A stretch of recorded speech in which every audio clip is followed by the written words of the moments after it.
The battle spilled over like a feast before them. Such delicious life. So many to end, so many to hunt.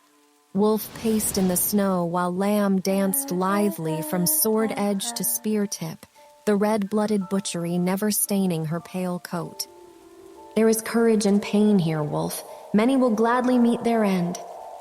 She drew up her bow and let loose an arc of swift finality. The last breath of a soldier came with a ragged consent as his shield gave way to a heavy axe. Stuck in his heart was a single white arrow, shimmering with ethereal brilliance. "Courage bores me," the great black wolf grumbled as he tracked through the snow. "I am hungry and eager to chase."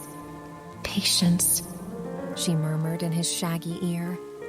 As soon as the words left her, Wolf's shoulders tensed and his body dropped low to the ground.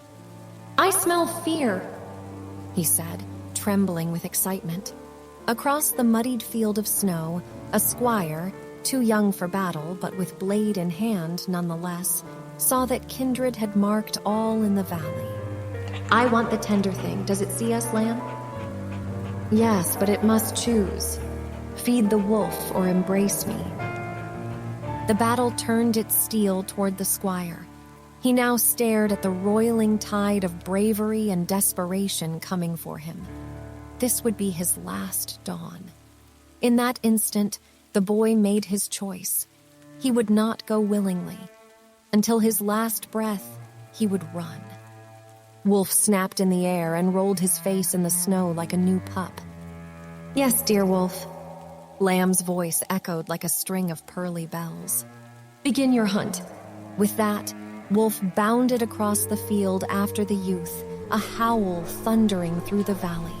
His shadowed body swept over the remains of the newly dead and their useless, shattered weapons. The squire turned and ran for the woods until thick black trunks passed in a blur. He pressed on, the frozen air burning his lungs. He looked once more for his hunter, but could see nothing but the darkening trees.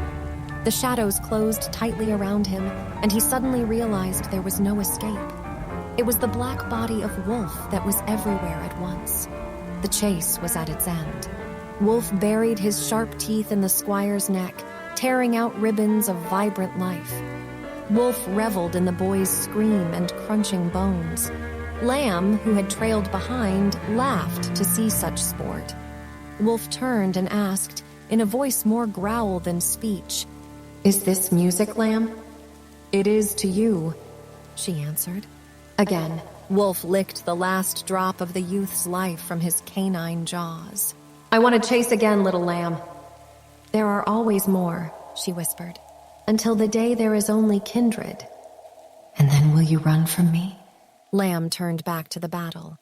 "I would never run from you, dear Wolf.